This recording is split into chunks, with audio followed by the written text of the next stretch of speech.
अगला अध्याय पार्वती का नामकरण और विद्या अध्ययन। नारद का हिमवान के यहाँ जाना, पार्वती का हाथ देखकर भावी फल बताना, चिंतित हुए हिमवान को आश्वासन देकर पार्वती का विवाह शिव जी के साथ करने को कहना और उनके संदेह का निवारण करना। ब्रह्मा जी कहते हैं, नारद, मैना के सामने महातेजस्विनी कन्या होकर लौकिक गति का आश्रय ले वह रोने लगी। उसका मनोहर रुदन सुनकर घर की सभी स्त्रियां हर्ष से खिल उठी और बड़े वेग से प्रसन्नता पूर्वक वहां आ पहुंची।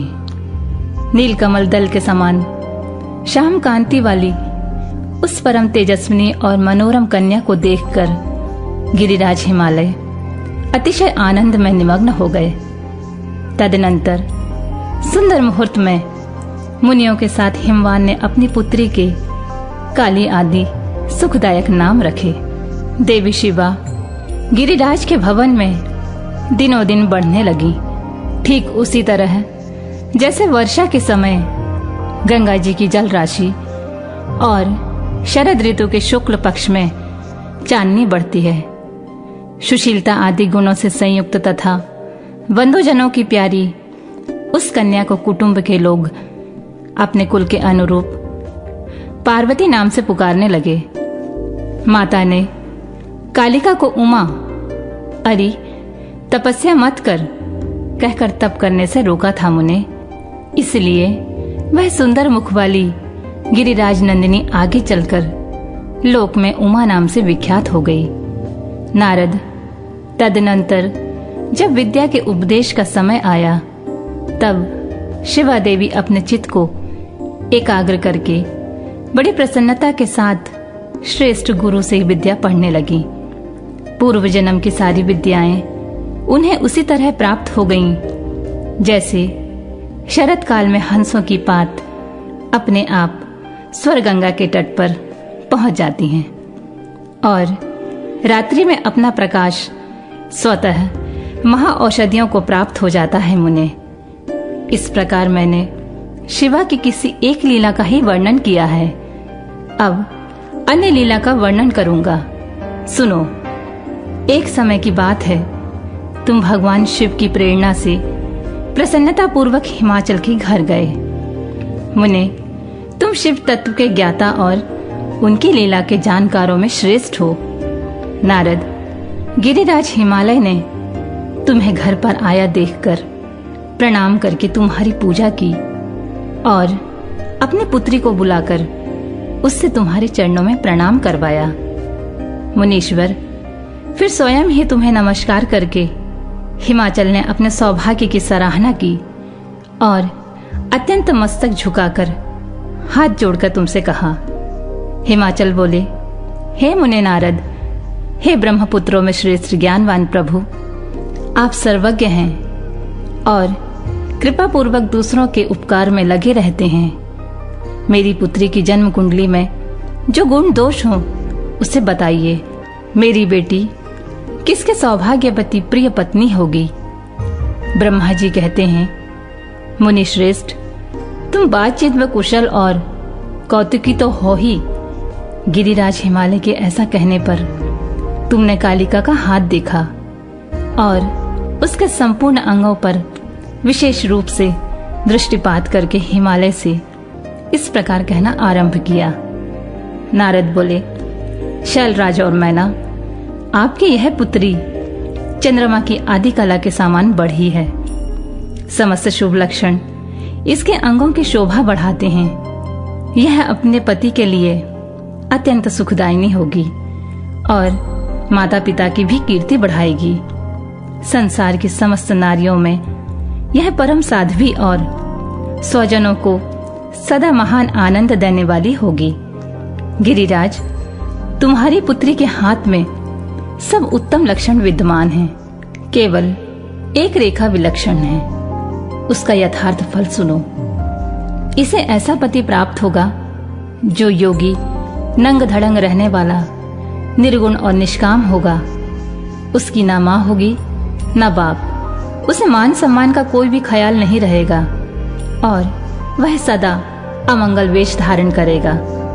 ब्रह्मा जी कहते हैं, नारद, तुम्हारी इस बात को सुनकर और सत्य मानकर मैना तथा हिमाचल दोनों पति पत्नी बहुत दुखित हो गए। परंतु जगदम्बा शिवा को तुम्हारे ऐसे वचनों को सुनकर और लक्षणों द्वारा उस भावी पति को शिव मानकर मन ही मन हर्ष से खिल उठी। नारद जी की बात कभी झूठी नहीं हो सकती, ऐसा सोचकर शिवा भगवान शिव के युगल चरणों में संपूर्ण हृदय से अत्यंत स्नेह करने लगी। नारद, उस समय मन ही मन दुखी हो हिमवान ने तुमसे कहा, मुने, उस रेखा का फल सुनकर मुझे बड़ा दुख हुआ। मैं अपनी पुत्री को उससे बचाने के लिए क्या उपाय करूं? मुने, तुम महान कौतुक करने वाले और वार्तालाप विशारद हो। हिमवान की बात सुनकर अपने मंगलकारी वचनों के द्वारा उनका हर्ष बढ़ाते हुए तुमने इस प्रकार कहा। नारद बोले, गिरिराज, तुम स्नेह पूर्वक सुनो। मेरी बात सच्ची है, वह झूठ नहीं होगी। हाथ की रेखा ब्रह्मा जी की लिपि है, निश्चय ही यह मिथ्या नहीं हो सकती। अतः शैल प्रवर, इस कन्या को वैसा ही पति मिलेगा, इसमें संशय नहीं है। परंतु इस रेखा के कुफल से बचने के लिए एक उपाय भी है, उसे प्रेम पूर्वक सुनो। उसे करने से तुम्हें सुख मिलेगा। मैंने जैसे वर का निरूपण किया है वैसे ही भगवान शंकर हैं। वे सर्वसमर्थ हैं और लीला के लिए अनेक रूप धारण करते रहते हैं। उनमें समस्त कुलक्षण सद्गुणों के समान हो जाएंगे। समर्थ पुरुष में कोई दोष भी हो तो वह उसे दुख नहीं देता, असमर्थ के लिए ही वह दुखदायक होता है। इस विषय में सूर्य, अग्नि और गंगा का दृष्टांत सामने रखना चाहिए। इसलिए तुम विवेक पूर्वक अपनी कन्या शिवा को भगवान शिव के हाथ में सौंप दो। भगवान शिव सबके ईश्वर, सैव्य, निर्विकार, सामर्थ्यशाली और अविनाशी हैं।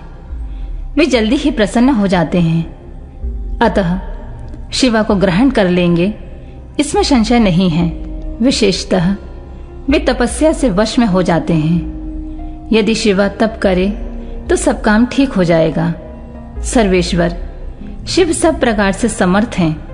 वे इंद्र के वज्र का भी विनाश कर सकते हैं।